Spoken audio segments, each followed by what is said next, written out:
ಪ್ಯಾಂಟಿಕಲ್ ಬಂದಿದೆ. ನಿಮ್ಮ ಲವ್ ಲೈಫಿನ ವಿಚಾರವಾಗಿ ಕೆಲವೊಂದು ರೀತಿಯ ಗಮನವನ್ನ ಕೊಡಬೇಕು, ಫೋಕಸ್ ಅನ್ನ ಮಾಡಬೇಕು, ಸ್ವಲ್ಪ ಪೇಷನ್ಸ್ ಆಗಿ ಇದ್ದು ಹೆಚ್ಚು ವರ್ಕ್ ಅನ್ನ ಮಾಡಬೇಕು ಅನ್ನೋದ್ರ ಬಗ್ಗೆ ಆಲೋಚನೆಯನ್ನ ಮಾಡ್ತಾ ಇರುವಂತದ್ದು ರೆಪ್ರೆಸೆಂಟ್ ಆಗ್ತದೆ.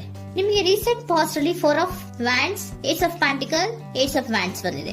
ಕೆಲವೊಬ್ರು ರೀಸೆಂಟ್ ಆಗಿ ಮ್ಯಾರೇಜ್ ಅನ್ನ ಆಗಿರುವಂತದ್ದು ಕೂಡ ರೆಪ್ರೆಸೆಂಟ್ ಆಗ್ತಾ ಇದೆ. ಕೆಲವೊಬ್ರು ರೀತಿಯ ಲವ್ ಮ್ಯಾರೇಜ್ ಆಗಿರುವಂತಹದ್ದು, ಸಂತೋಷದಲ್ಲಿರುವಂತಹದ್ದು, ಒಂದು ರೀತಿಯ ಬಾಂಡೇಜ್ ಇದ್ದಿದ್ದಂತಹದ್ದು, ಸಾಮರಸ್ಯದಿಂದ ಇದ್ದಿದ್ದಂತಹದ್ದು, ಒಂಥರ ರಿಲ್ಯಾಕ್ಸೇಷನ್ ಅಲ್ಲಿ ಇತ್ತು. ನಿಮ್ಮ ಲವ್ ಲೈಫಿನ ವಿಚಾರದಲ್ಲಿ ಯಾವುದೇ ರೀತಿಯ ತೊಂದರೆಗಳು ಕೂಡ ಪಾಸ್ಟ್ ನಲ್ಲಿ ಇರಲಿಲ್ಲ. ಆದ್ರೆ at present red card represent ಆಗ್ತಾ ಇರೋದ್ರಿಂದ ಕೆಲವೊಂದು ರೀತಿಯ ಲೋನ್ಲಿನೆಸ್ ಅನ್ನ ರೆಪ್ರೆಸೆಂಟ್ ಮಾಡ್ತಾ ಇದೆ. ಈ ಹಿಂದೆ ನಿಮ್ಗೆ ಯಾವುದೇ ರೀತಿಯ ತೊಂದರೆಗಳು ಇರಲಿಲ್ಲ, ಬಟ್ ಆದ್ರೆ ಅಟ್ ಪ್ರೆಸೆಂಟ್ ನಲ್ಲಿ ಯಾಕೋ ನೀವು ಲೋನ್ಲಿನೆಸ್ ಅನ್ನ ರೆಪ್ರೆಸೆಂಟ್ ಮಾಡ್ತಾ ಇದೆ. ಕೆಲವೊಂದು ರೀತಿಯ ಇನ್ನರ್ ಗೈಡೆನ್ಸ್ ಅನ್ನ ತಗೋತಾ ಇರುವಂತಹದ್ದು ರೆಪ್ರೆಸೆಂಟ್ ಆಗ್ತಾ ಇದೆ. ಎಷ್ಟೇ ನೀವು ಹಾರ್ಡ್ ವರ್ಕ್ ಅನ್ನ ಮಾಡಿದ್ರು, ನಿಮ್ಮ ಲವ್ ಲೈಫಿನ ವಿಚಾರವಾಗಿ ಏನೇ ಮಾಡಿದ್ರು ಕೂಡ ಯಾಕೋ ನಿಮ್ಗೆ ಬೇಜಾರುಗಳು ಆಗ್ತಾ ಇರುವಂತಹದ್ದು ರೆಪ್ರೆಸೆಂಟ್ ಆಗ್ತಾ ಇದೆ. ಎಷ್ಟೇ ನೀವು ಹಾರ್ಡ್ ವರ್ಕ್ ಅನ್ನ ಮಾಡ್ತಾ ಇದ್ದೀರಾ, ನಿಮ್ಮ ಲವ್ ಲೈಫಿನ ವಿಚಾರದಲ್ಲಿ ಸ್ವಲ್ಪ ನೀವು ಪಾಸಿಟಿವ್ ಚೇಂಜಸ್ ಗಳನ್ನ ಮಾಡ್ಕೊಳ್ಳೋಣ ಅಂತ ನೀವು ಮಾಡ್ತಾ ಇದ್ರು ಕೂಡ ಅದರಲ್ಲಿ ಯಾವುದೇ ರೀತಿಯ ಸಮಾಧಾನಗಳು ನಿಮ್ಗೆ ಇದ್ದ ಹಾಗೆ ಕಾಣ್ತಾ ಇಲ್ಲ ಅಟ್ ಪ್ರೆಸೆಂಟ್ ಅಲ್ಲಿ. ಯಾಕಂದ್ರೆ ಹರ್ಮಿಟ್ ಕಾರ್ಡ್ ಬಂದಿರೋದ್ರಿಂದ ಲೋನ್ಲಿನೆಸ್ ಅನ್ನ ರೆಪ್ರೆಸೆಂಟ್ ಮಾಡ್ತಾ ಇದೆ. ನಿಮ್ಮ ಲವ್ ಲೈಫಿನ ವಿಚಾರವಾಗಿ ಇನ್ನರ್ ಗೈಡೆನ್ಸ್ ಅನ್ನ ತಗೋತಾ ಇರುವಂತಹದ್ದು, ಏಕಾಂತವಾಗಿ ಕೂತ್ಕೊಂಡು ಯೋಚನೆಯನ್ನ ಮಾಡ್ತಾ ಇರುವಂತಹದ್ದು, ಏನಾಗಿದೆ ಅನ್ನೋದ್ರ ಬಗ್ಗೆ, ಯಾಕೆ ನಾನು ಲವ್ ಲೈಫಿನ ವಿಚಾರದಲ್ಲಿ ಏನೇ ಮಾಡಿದ್ರು ಉಳಿಸ್ಕೊಬೇಕು ಅಂತ ಪ್ರಯತ್ನ ಮಾಡ್ತಾ ಇದ್ರು, ಯಾಕೆ ಆಗ್ತಾ ಇಲ್ಲ ನನಗೆ, ಯಾಕೆ ನಮ್ಮಲ್ಲಿ ಅಸಮಾಧಾನಗಳು ಮೂಡ್ತಾ ಇದೆ, ಭಿನ್ನಾಭಿಪ್ರಾಯಗಳು ಬರ್ತಾ ಇದೆ, ಯಾಕೋ ಸಮಾಧಾನ ಆಗ್ತಾ ಇಲ್ವಲ್ಲ ಅನ್ನುವಂಥದ್ದು ಅಟ್ ಪ್ರೆಸೆಂಟ್ ಅಲ್ಲಿ ನಡೀತಾ ಇರುವಂತಹದ್ದು ರೆಪ್ರೆಸೆಂಟ್ ಆಗ್ತಾ ಇದೆ. ಬೇಜಾರಿನಲ್ಲಿರುವಂತಹದ್ದು, ಸಮಾಧಾನ ಇಲ್ಲದೆ ಇರುವಂತಹದ್ದು, ಇನ್ನರ್ ಗೈಡೆನ್ಸ್ ಅನ್ನ ಕೇಳ್ಕೊತಾ ಇರುವಂತಹದ್ದು, ಏನಾಗಿದೆ ಅನ್ನೋದ್ರ ಬಗ್ಗೆ ನಿಮ್ಮನ್ನ ನೀವೇ ಪ್ರಶ್ನೆಯನ್ನ ಮಾಡ್ಕೊಂತಾ ಇರುವಂತಹದ್ದು ಅಥವಾ ಆತ್ಮಾವಲೋಕನೆಯನ್ನ ಮಾಡ್ತಾ ಇರುವಂತಹದ್ದು ಅಟ್ ಪ್ರೆಸೆಂಟ್ ಅಲ್ಲಿ ರೆಪ್ರೆಸೆಂಟ್ ಆಗ್ತಾ ಇದೆ.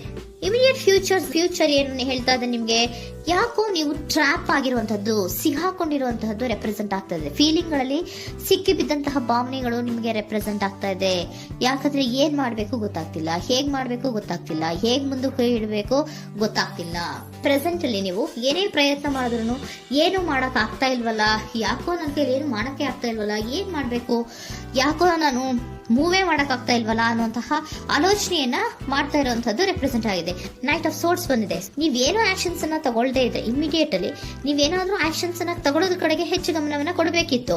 ಬಟ್ ನೀವು ಟ್ರ್ಯಾಪ್ ಆಗಿರುವಂತದ್ದು, ಅಲ್ಲೇ ಸಿಗಾಕೊಂಡಿರುವಂತದ್ದು, ಏನು ಮಾಡಕ್ ನೀವು ಹಂಗೆ ನಿಂತಿರುವಂತದ್ದು ರೆಪ್ರೆಸೆಂಟ್ ಆಗ್ತಾ ಇದೆ. ಬಟ್ ನೀವು ಮಾಡಬೇಕಾಗಿದ್ದೇನೋ ಏನಾದ್ರೂ ಆಕ್ಷನ್ಸ್ ಅನ್ನ ಕ್ವಿಕ್ ಥಿಂಕಿಂಗ್ ಅನ್ನ ಮಾಡಿ ಏನಾದ್ರೂ ಒಂದು ಆಕ್ಷನ್ಸ್ ಅನ್ನ ತಗೋಬೇಕಿತ್ತು. ನಿಮ್ಮ ಇಮಿಡಿಯೇಟ್ ಫ್ಯೂಚರ್ ನಲ್ಲಿ ಏನಿದೆ, ಸ್ಟ್ರೆಂತ್ ಇದೆ, ಒಂದು ಭದ್ರತೆ ಇದೆ, ಒಂದು ಸ್ಟ್ರಾಂಗ್ ಬಾಂಡೇಜ್ ಇದೆ ಲವ್ ಲೈಫಿನ ವಿಚಾರದಲ್ಲಿ. ನಿಮ್ಗೆ ಏನು ಲವ್ ಲೈಫಿನ ವಿಚಾರದಲ್ಲಿ ಸ್ಟ್ರಾಂಗ್ ಬಾಂಡೇಜ್ ಇದೆ, ಒಂದು ಭದ್ರತೆ ಇದೆ, ಎಲ್ಲವೂ ಇದ್ರೂ ಕೂಡ ನಿಮ್ಮಲ್ಲಿ ನಿಮಗೆ ಸ್ವಲ್ಪ ಕೆಲವೊಂದು ಅನುಮಾನಗಳು ಇದೆ. ಆ ವಿಚಾರಕ್ಕೆನೆ ನೀವೇನು ಆಕ್ಷನ್ಸ್ ಅನ್ನ ತಗೊಳ್ದಿರ ಸುಮ್ಮನೆ ಇರುವಂತಹದ್ದು, ಟ್ರ್ಯಾಪ್ ಆಗಿರುವಂತಹ ಸ್ಥಿತಿಯಲ್ಲಿ. ಯಾಕಂದ್ರೆ ಎಲ್ಲ ಇದ್ರೂ ಕೂಡ ನಿಮ್ಮಲ್ಲಿ ಯಾವುದೋ ಒಂದು ರೀತಿಯ ಅನುಮಾನಗಳು, ನಿಮ್ಮನ್ನೇ ನೀವು ಅನುಮಾನಿಸ್ತಾ ಇರುವಂತಹದ್ದು ರೆಪ್ರೆಸೆಂಟ್ ಆಗ್ತಾ ಇದೆ. ಏನಾದ್ರೂ ಆಕ್ಷನ್ಸ್ ಅನ್ನ ತಗೋಬೇಕು, ಒಂದು ಸ್ಟ್ರಾಂಗ್ ಬಾಂಡೇಜ್ ರೆಡಿ ಆಗ್ಬೇಕಂದ್ರೆ ಇಮಿಡಿಯೇಟ್ ಫ್ಯೂಚರ್ ನಲ್ಲಿ ಏನಾದ್ರೂ ನಾನು ಒಂದು ಸ್ಟ್ರಾಂಗ್ ಆಕ್ಷನ್ ಏನಾದ್ರೂ ಮಾಡಬೇಕು ಅನ್ನುವಂತಹ ಆಲೋಚನೆಯನ್ನ ನೀವು ಮಾಡಬೇಕಾಗತ್ತೆ. ಆ ತರ ಮಾಡಿ ನೀವು ಇಮಿಡಿಯೇಟ್ ಫ್ಯೂಚರ್ ನಲ್ಲಿ ಕೆಲವೊಂದು ರೀತಿಯ ಕಮ್ಯುನಿಕೇಶನ್ ಗಳನ್ನ ಮಾಡುವಂತದ್ದು ರೆಪ್ರೆಸೆಂಟ್ ಆಗ್ತಾ ಇದೆ. ಒಂದು ಸ್ಟ್ರಾಂಗ್ ಬಾಂಡೇಜ್ ಇರಬೇಕು. ಇದೇ ನಿಮ್ಮ ಬಾಟಮ್ ಆಫ್ ದ ಡಕ್ ಕೂಡ ಬಂದಿರುವಂತಹದ್ದು. ಪೋಷಣೆಯನ್ನ ಮಾಡಬೇಕು. ಸ್ವಲ್ಪ ಯಾಕೆ ಪೋಷಣೆಯನ್ನ ಮಾಡಬೇಕು ಅಥವಾ ಹೆಚ್ಚು ಗಮನವನ್ನ ಕೊಡಬೇಕು, ಫೋಕಸ್ ಅನ್ನ ಕೊಡಬೇಕು ಅಂದ್ರೆ, ನೀವು ಟ್ರ್ಯಾಪ್ ಆಗಿರುವಂತಹ ಸ್ಥಿತಿಯಲ್ಲಿ ಇದ್ದೀರಾ, ಏನೂ ಮಾಡ್ತಾ ಇಲ್ಲ. ನಿಮಗೂ ಗೊತ್ತು ನಮ್ಮ ಲವ್ ಲೈಫಿನ ವಿಚಾರದಲ್ಲಿ ಬಾಂಡೇಜ್ ಇದೆ, ಸ್ಟ್ರಾಂಗ್ ಬಾಂಡೇಜ್ ಇದೆ, ಒಂದು ಭದ್ರತೆ ಇದೆ, ನಾವು ಅಷ್ಟು ಈಸಿಯಾಗಿ ಬಿಡಕ್ ಆಗಲ್ಲ ಅನ್ನೋದು ನಿಮಗೆ ಗೊತ್ತು. ಆದ್ರೆ ನೀವು ಏನಾಗಿದ್ದೀರಾ, ಟ್ರ್ಯಾಪ್ ಆಗಿದ್ದೀರಾ, ಯಾವುದೇ ರೀತಿಯ ಆಕ್ಷನ್ಸ್ ಅನ್ನ ತಗೋತಾ ಇಲ್ಲ. ಸೊ ಯಾವಾಗ ನೀವು ಆಕ್ಷನ್ ಅನ್ನ ತಗೊಳ್ಳೋ ಕಡೆಗೆ ಹೆಚ್ಚು ಗಮನವನ್ನ ಕೊಡ್ತೀರೋ ಅಲ್ಲಿ ಒಂದು ರೀತಿಯ ಸ್ಟ್ರಾಂಗ್ ಬಾಂಡೇಜ್ ಅನ್ನ ಬರುವಂತದ್ದು. ಆಗ ನೀವು ಕರೆಕ್ಟ್ ಆಗಿ ಕಮ್ಯುನಿಕೇಶನ್ಸ್ ಅನ್ನ ಮಾಡಕ್ಕೆ ಸಾಧ್ಯ ಆಗೋದು.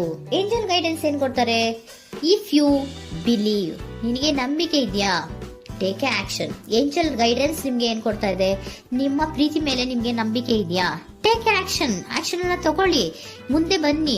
ಆಕ್ಷನ್ ಅನ್ನ ತಗೊಂಡು ಸ್ಟ್ರಾಂಗ್ ಬಾಂಡೇಜ್ ಇದೆ ನನ್ನ ಲವ್ ಲೈಫಿನಲ್ಲಿ, ಒಂದು ಭದ್ರತೆ ಇದೆ, ನಾವಿಬ್ರು ಅಂಡರ್ಸ್ಟ್ಯಾಂಡಿಂಗ್ ಇದೀವಿ, ಒಂದು ರೀತಿಯ ಸಾಮರಸ್ಯ ಇದೆ ಅಂತ ನೀವು ಅನ್ಕೊಂಡಿದ್ರೆ ಮಾತಾಡಿ ಕ್ಲಿಯರ್ ಅನ್ನ ಮಾಡ್ಕೊಳ್ಳಿ, ವಿಷಯಗಳನ್ನ ಕ್ಲಾರಿಟಿಗೆ ತಗೊಳ್ಳಿ.